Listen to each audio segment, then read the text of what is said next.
What in tarnation? Where am I? What the hell is this?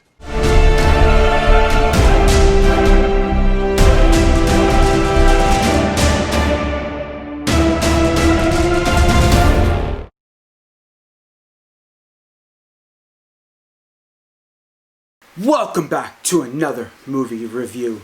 Today I'm going to be talking about the movie Jumanji, The Next Level, the third one in the trilogy.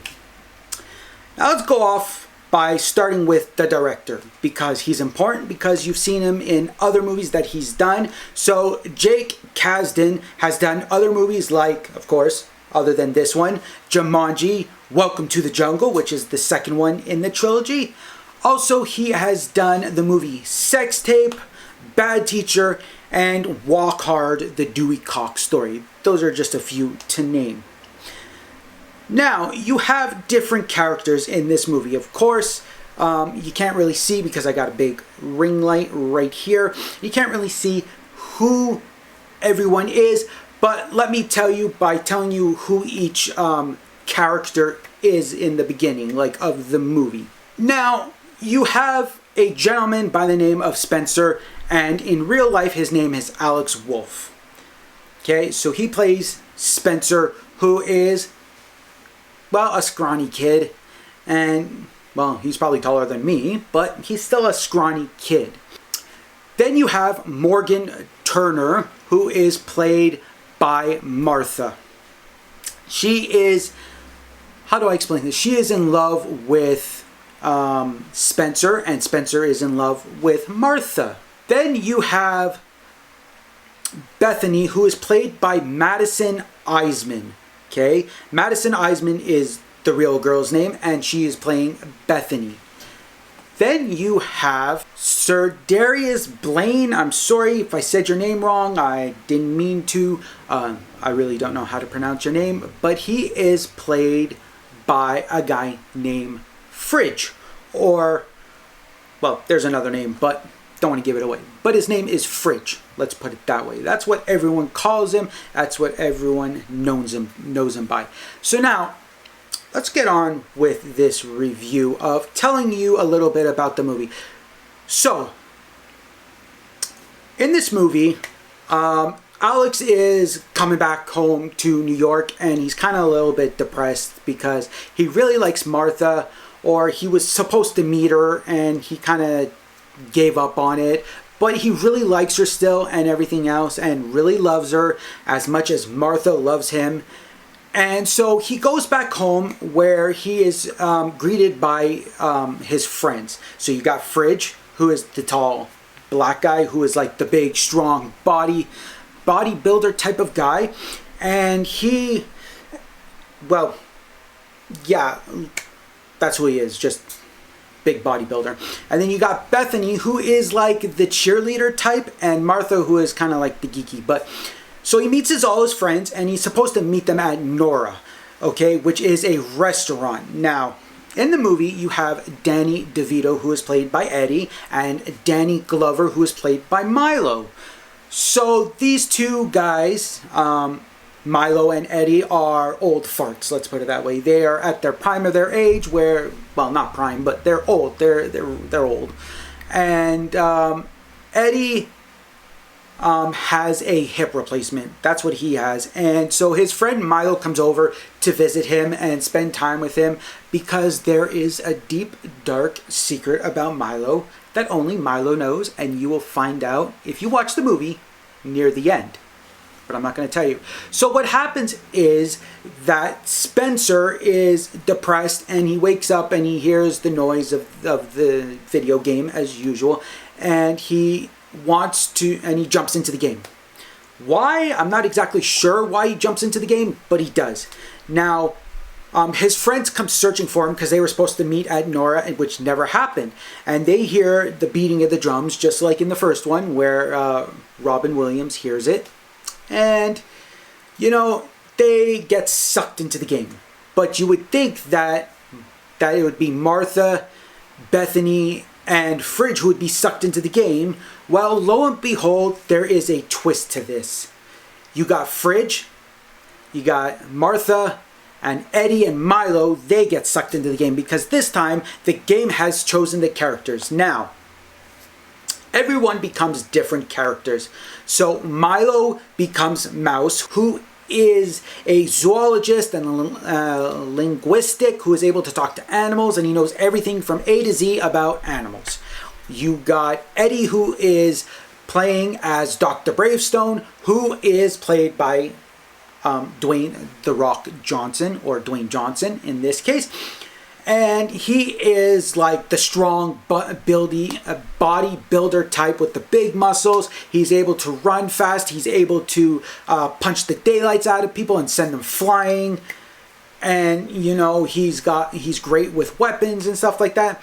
And then you got Martha, who is playing as Ruby, who is played by Karen Gillan.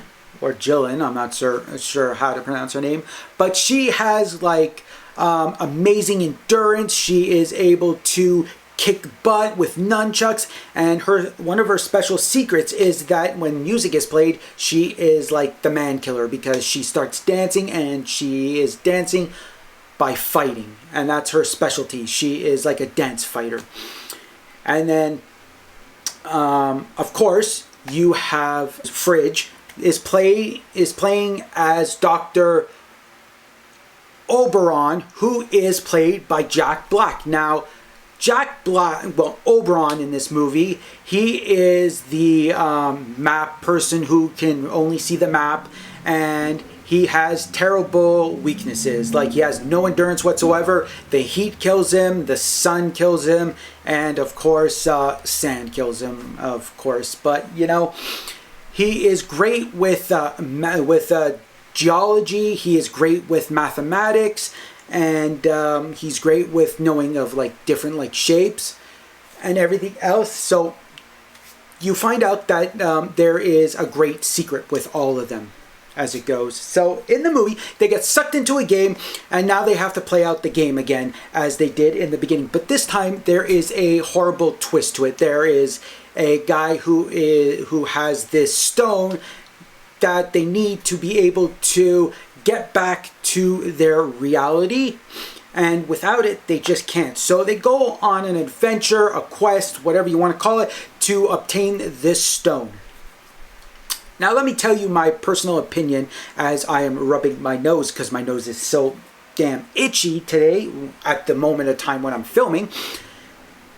And so this movie, if you like comedy, action, and adventure, then this movie is for you completely. This movie is hilarious as can be. I mean, Jack Black, Kevin Hart, and Dwayne Johnson all put together, they are hilarious, like completely hilarious. They're just a bowl of laughs. Now, if you like adventure, because you go from one map to the world, to another part of the map, and then another one, and back to another one, and so on and so forth, where it's quite interesting, then you are in the right place. Now, I forgot to mention one thing. You have a player who is called Seaplane. Now, Seaplane is played by Nick Jonas. He is important too, because of that, he is one of the characters that, if you've seen the second one, then you know that Seaplane was trapped in the game for 20 years and they saved him out of the game. And I forgot to also mention about Bethany, who is the cheerleader type, like be aggressive, be aggressive. Okay, she is played by a horse. I mean, literally, she is a horse. And that's where Kevin Hart, who is played by Milo at the time, who is Mouse. Mouse is able to talk to animals and understand them and everything else. So now that we've covered that, so yeah, so this movie is a great movie to watch if you like action, because it's packed action. I mean, you got monkeys like going crazy after people. You got ostriches, killer ostriches, who are trying to kill everyone in the game as they are trying to escape on a dune buggy. And lo and behold, they are able to escape because they are, what they do most is they jump a cliff and they think, oh yeah, they're gonna make it, they're totally gonna make it. Well, lo and behold, they hit the edge of it and everyone goes flying out. Well, of course, you can see that coming because you got one of the ostriches who rips the top of the dune buggy off, and you're like, well, that's expected. I mean, yeah, they're going to jump something and they don't make it, and so they have to fly out of their dune buggy somehow. So it's given right there. But the movie is great because I love comedy movies, I love action movies, and I like adventure movies where it keeps you on your seat, that you're laughing, you're just having fun. It's a great family movie to watch with kids and everybody else. It's a movie that is made just for everyone to be able to watch without having to worry about, like, is it going to be crappy? Is it going to be like, is there a lot of swearing in there? Is there nudity? Is there violence in there? Well, yeah, of course there's violence. I mean, part of an action movie, there is going to be violence. Swearing, I mean, literally, there is none. But is there a lot of nudity? No. No, no, no, no, no. Not one single bit of nudity in this video, which is great because now you know that your kids can watch it without having to scar them for life. So I usually give ratings out to movies. For sex and nudity, which there is really no sex and nudity, even though I would put it as a 2 just because the factor of, if you consider kissing as something bad, then yeah, it's a 2. If you consider kissing as just a normal thing and everybody can watch it, then yeah, 0. But again, I'm going to rate it as a 2. Now, violence and gore is a 5 because there is a lot of fighting in there. There is tons. I mean, literally tons, where you got like killer ostriches, you got killer monkeys, and you got people beating the crap out of each other as it goes. So, I mean, in that retrospect, yes. And then if you consider feeding human parts, as they say it's human parts, but it really is just ground beef, or beef in this case, fed to hyenas, then yeah, okay, you can put it there as a 5. But I would put it more as like a 3, just because of the factor that, I mean, it's normal fighting. It's not anything horribly wrong.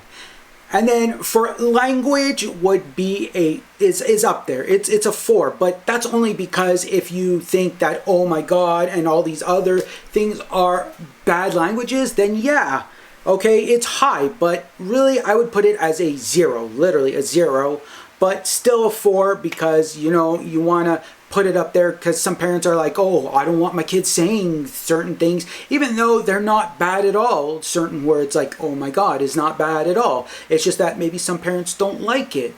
So, you know, everyone, you got to filter out what people don't like. But in the end result, it's a 0. So when it comes to everything, it's very low on the scale out of 10 of everything, because I mean, literally, there's not really much that is horrible that your kids probably haven't seen before.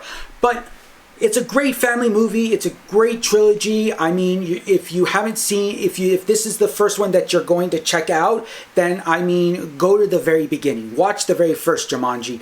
Watch it. Learn about how Jumanji is first a board game, then it turns into a video game, and then it turns into a crappy, broken video game that is still playable somehow, but unexpectedly turns on and does it. So I hope you have enjoyed this movie review, and if you have, please hit that thumbs up button. And also, if you are new to the channel, don't forget to subscribe down below. Also, don't forget to comment. Put a comment of what movie you would like to see me review. I am willing to review any movie as long as it's not horror, because I'm not going to sit for an hour and a half, 2 hours, and scare the living daylights out of me and give myself nightmares. No thanks. But I will review any other movie you want as long as you put in the comments below. Okay? Also, remember to stay safe while COVID-19 is still going around the world. And please remember to wash your hands and don't touch your eyes, your nose, your mouth when you're out. Also, remember, the most important thing is stay inside and be safe.